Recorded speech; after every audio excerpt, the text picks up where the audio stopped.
Il s'est déroulé un drame hier matin à Laval. Un autobus a foncé dans une garderie, entraînant la mort de 2 enfants. Alors évidemment, les réactions sont vives, sont énormes. Quand j'ai appris la nouvelle, moi personnellement, sur le coup, j'ai comme pas compris. Dans le sens, et je pense pas que ma réaction était étrangère à la plupart des autres réactions que j'ai entendues. Comment faire du sens avec un événement comme ça? Quand j'ai entendu la nouvelle, c'est comme une aberration, c'est comme incompréhensible. Il y a des souffrances, des crimes, des violences qu'on peut mieux saisir, qui sont peut-être plus proches de nous, qu'on peut dire, ah, OK, je comprends ce qui a poussé une personne à faire ça. Ça ne veut pas dire évidemment qu'on endosse, mais il y a des choses, il y a des crimes qui sont tellement inhumains que c'est trop difficile à se représenter. Et je pense que j'ai été frappé par cette incompréhension-là, comme tout le monde, parce que maintenant, comme société, il faut vivre avec un trauma comme ça dans la tête. C'est-à-dire, comment un événement comme ça peut même exister. On a l'idée d'une espèce d'équilibre protecteur dans notre société, qu'il y a des aberrations qui ne vont pas arriver. Des événements comme ça remet en cause l'équilibre, la fameuse notion d'équilibre ou le sentiment d'être protégé par quoi que ce soit. Ça vient attaquer l'idée de la paix, notre idée de la sécurité du futur. Ça vient attaquer et dissoudre cette présomption-là, cette croyance-là sur laquelle on travaille socialement. Il y a quelque chose qui se brise dans la confiance en notre société. Et je dirais, et voici le point pour moi aujourd'hui, la confiance en l'humanité en soi, c'est-à-dire la nature humaine. Et voici le point central que je vais amener aujourd'hui. Comment faire sens d'un événement comme ça? Je pense que ce qui est dur à accepter, c'est que ça parle de l'humanité en soi et on est, vous et moi, l'humanité. Parce que le premier réflexe, c'est de se dire, c'est épouvantable, on se dissocie entièrement comme humanité à cet événement-là, donc ça ne me concerne pas, c'est une aberration. Je pense que c'est une grave erreur de considérer ça comme une aberration. Ce l'est sur le plan statistique, c'est absolument extraordinaire, mais c'est quelque chose qui ne devrait pas exister, qui n'a jamais existé dans l'histoire de l'humanité. Ben non. Il y a des aberrations qui arrivent, mais ça parle des humains. Ça parle de quelque chose qu'on ne veut pas s'admettre, et ce qu'on ne veut pas s'admettre, c'est que dans l'humanité, il y a une partie bonne et il y a une partie mauvaise. Il y a une partie qui est positive, constructive, lumineuse, et il y a une partie qui est l'opposé, la part d'ombre, la terreur, le volet destructeur de l'humain. Il y a les deux. Les humains ne sont pas seulement des organismes qui construisent, qui sont absolument merveilleux, qui ne font que du bien. Ce n'est pas vrai du tout. Les humains peuvent faire les deux. Et le contrat social qu'on s'est donné, c'est on s'est dit officiellement, rationnellement, qu'on veut construire le bon, qu'on veut faire le bon. OK, bon départ. Faire le bon, construire, c'est vraiment difficile. C'est beaucoup plus difficile que ce qu'on pense. Et deux, détruire, c'est beaucoup plus facile que ce qu'on pense. Détruire, ça se fait comme ça. Construire, c'est extrêmement long, c'est extrêmement fastidieux, c'est beaucoup de travail, c'est beaucoup de sacrifices. Maintenant, comment les humains vivent avec ces deux côtés-là? Bien, je pense que ça fait partie de ce qu'est une culture sociale, du projet social, qui est de coordonner des efforts cohérents entre les différents paliers pour s'assurer qu'on construit et qu'on ne détruit pas, ce qui n'est pas facile. Parce que même si on a l'idée de construire, ça ne veut pas dire qu'on construit. L'idée de construire, l'idée de faire quelque chose de bien, c'est une bonne intention, mais concrètement parlant, c'est très difficile. Et même avec des bonnes intentions, tu peux détruire. Ça, c'est une chose. L'autre chose, c'est que non seulement construire, c'est plus difficile et c'est plus long, c'est plus de sacrifices, mais détruire ne nécessite presque pas de sacrifice. C'est plus proche de l'impulsion. Et je pense que la santé mentale, la santé sociale, la santé individuelle passe par le fait de résister à ces envies-là court terme de destruction pour constamment reprioriser les efforts de construction. Et je pense qu'on aurait tort de penser qu'à l'intérieur de nous, il n'y a jamais aucune impulsion de tout détruire parce qu'on souffre. Parce que pourquoi les humains détruisent des choses? C'est parce qu'ils vont faire mal à la hauteur de leur perception de douleur. Donc, plus un humain souffre, plus il va y avoir la tendance de faire souffrir l'environnement pour au moins créer une cohérence entre sa souffrance et la souffrance de l'environnement. Donc ça, c'est une tendance qu'on voit pas seulement dans la pathologie extrême ou dans les crimes violents. Sur une base quotidienne, quand on souffre, on a le goût de faire souffrir les autres, surtout ceux qu'on aime. Parce que c'est ceux qu'on aime qui nous font le plus souffrir. Donc, c'est eux qu'on veut faire souffrir en premier. Maintenant, on pourrait dire, oui, mais ça ne concerne que la pathologie. Ça ne concerne pas que la pathologie. C'est un choix qui nous guette à chaque instant. Et oui, là, on parle d'un événement qui est extrême. Hier, on a vécu l'extrême, c'est vrai. Mais en dehors de l'aspect criminel potentiel, l'aspect pathologique, je pense que ce qui nous empêche de dormir, c'est que ça nous ramène au fait qu'à l'intérieur de nous, il y a toujours ce choix-là entre se laisser aller à une impulsion court terme qui va détruire, faire mal, juste pour apaiser une douleur personnelle, versus ne pas céder à cette impulsion-là et s'orienter vers le bon comportement, la bonne action, ce qu'il faut faire pour construire et aller de l'avant, ce qui est extrêmement difficile. Et je pense que ce qui est un conflit interne pour nous, c'est d'essayer de se dissocier de cet événement-là, mais à quelque part, on dit, il n'y a pas une part dans moi qui, des fois, veut faire mal parce que j'ai mal. Alors, je pense que c'est raisonnable et c'est même sain de s'en rendre compte qu'il y a toujours des parties de nous qui souffrent, qui ont le goût de tout casser. Ça existe. Et je pense que plus on est conscient de ça, et plus on réussit à ne pas céder à cette impulsion-là, meilleur on est.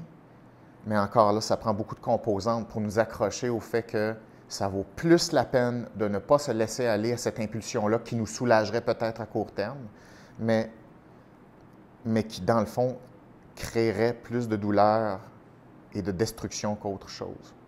Donc, je pense que ça nous ramène au choix permanent qui est quelle est la bonne action qu'on doit faire, comment résister à des impulsions qui détruisent les autres et qui nous détruisent nous-mêmes, parce qu'on peut se détruire soi-même exactement de la même façon qu'on peut affecter les autres ou détruire les autres. Donc, les gens qui ne vont pas bien s'autodétruisent en premier jusqu'à ce qu'ils atteignent une limite de cette autodestruction-là et ce qui reste, c'est commencer à détruire ce qu'il y a autour d'eux. Donc, c'est quelque chose qu'on va voir. Donc, ça commence par prendre soin de soi de la bonne façon. Quand on parle de santé mentale, ce n'est pas seulement la pathologie, c'est sur une base quotidienne d'apprendre quels sont des bons comportements qui sont constructifs, qui nous permettent de créer quelque chose qui est positif, qui est bon et qui fait en sorte qu'on peut résister à l'idée de tout détruire pour se soulager à court terme. Et je pense que la plupart des gens sont assez capables de le faire, mais, par exemple, la vengeance. Des fois, il y a des gens qui nous ont fait de la peine, qui nous font mal et qui nous font souffrir, et là, on a une opportunité de les faire souffrir en retour, qui peut prendre l'apparence d'une forme de justice. Puis la justice, ça a une belle apparence, ça a une apparence vertueuse, mais est-ce qu'il n'y a pas une motivation de destruction dans ça? Donc, je vous laisse vous poser la question. Moi, mon opinion, c'est que oui, tout à fait. C'est facile de mettre un couvert vertueux, mais à l'intérieur, c'est une impulsion de destruction, de neutralisation. C'est motivé par la colère, motivé par la haine. Ça, c'est quelque chose qui nous guette tous et toutes. Et c'est ce qui rompt le contrat entre nous et l'environnement, nous et les autres personnes autour de nous qu'on aime. Donc, je pense qu'il y a plusieurs réflexions à avoir par rapport à un événement comme ça. Je ne pense pas que ce soit une bonne chose de s'en dissocier. Je pense qu'il faut dire oui, voici une partie de l'humanité. La plupart des gens ne céderont pas à ce genre d'action-là.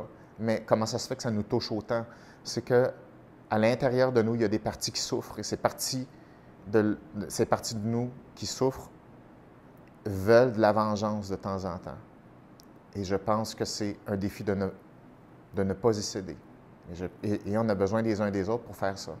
Parce que pourquoi ne pas céder à l'impulsion de la destruction si ça nous ferait sentir bien ou soulager dans l'instant présent? Parce qu'on peut reprendre le contrôle sur l'environnement. Parce que quand tu détruis quelque chose, oui, tu détruis, mais tu gagnes quelque chose à court terme, c'est-à-dire le contrôle. Et les humains adorent le contrôle. Donc, qu'est-ce qui fait en sorte qu'on résisterait à cette envie-là de contrôle? C'est qu'en bout de ligne, ça fait plus de mal que de bien à moyen long terme. Donc, ça nous prend quelque chose à nous accrocher, à ne pas céder à cette envie-là de contrôler, même si c'est par la destruction. Et donc, ça passe par des relations, ça passe par des dialogues, ça passe par des projets communs, ça passe par l'idée d'un futur favorable. Si on travaille bien, c'est vrai, ça existe. Ça prend ça. C'est intéressant de voir que plus une personne accumule de rancœur, d'insatisfaction versus elle-même, versus l'environnement, plus une personne se sent impuissante, plus une personne a bâti une impression d'injustice dans sa propre vie et de causalité relative à l'environnement, plus tu vas bâtir une violence qui va être forte. Donc, pourquoi la violence va être forte? Parce que la souffrance et l'impuissance est forte. Maintenant, imaginez que vous souffrez 10 à 10 sur 10. Et dans ta conceptualisation des choses, dans ta victimisation, tu attribues ta souffrance à l'environnement.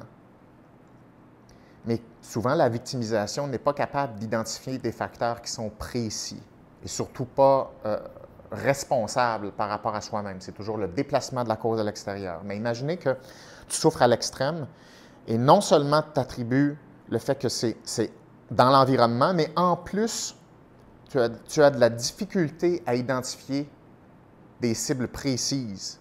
Admettons que tu en veux de façon générale à l'environnement ou, on va dire, à la société. C'est rendu un conflit entre toi et la société. Donc, qu'est-ce que tu vas faire? Tu vas dire, je vais faire souffrir la société. On va faire mal. Qu'est-ce qui va faire le plus mal à la société? Et là, tu peux déterminer une cible, précisément, qui va être celle qui va affecter toute ta société au complet. Les enfants, c'est la cible par excellence pour ça. Si tu veux faire souffrir une société au complet puis la mettre à tes pieds, tu vas aller frapper où ça fait le plus mal possible. Est-ce que c'est ça qui s'est passé? Je ne le sais pas. Mais le mécanisme actif possible qui existe dans l'humanité, c'est celui-là. Il faut comprendre que la victimisation, ça crée des victimes. La victimisation, c'est une relation malsaine entre toi et l'environnement. Si tu décides que tu es une victime, si tu entres dans des patterns de victimisation, la prochaine chose qui va se passer, c'est que tu vas créer des victimes. La victimisation crée des victimes réelles. C'est pour ça que la victimisation, c'est extrêmement dangereux. S'il y a quelque chose qu'il faut garder à l'esprit, c'est qu'il faut par tous les moyens ne jamais sombrer dans la victimisation, surtout soi et surtout dans nos groupes, surtout en société. Ce n'est pas quelque chose qu'on veut cultiver. Moins tu as d'habileté de communication, d'habileté sociale, de capacité à faire des plans, avoir des stratégies, plus tu vas être sujet à l'impuissance. Et l'impuissance, c'est extrêmement dangereux. Donc, plus on a des habiletés de dialogue, plus on travaille de façon constructive, de façon à s'exprimer respectueusement, même si on a des opinions différentes, si on est capable de sortir de l'impuissance avec des processus d'interaction sociale, de communication, on est capable de retrouver une force dans sa vie pour prendre action, améliorer son sort. Donc, garder tout en dedans ne fonctionne pas. C'est un risque et c'est une bombe à retardement. On connaît bien cette métaphore-là. On ne veut pas être une bombe à retardement, on veut utiliser la communication pour s'occuper des choses importantes qu'on porte en nous. Et c'est ça la destinée des humains. On porte des choses, des émotions négatives, des insatisfactions. Parfait. Comment on se sert de ça pour améliorer les choses et ne pas se sentir coincé jusqu'à ce que le fusible saute?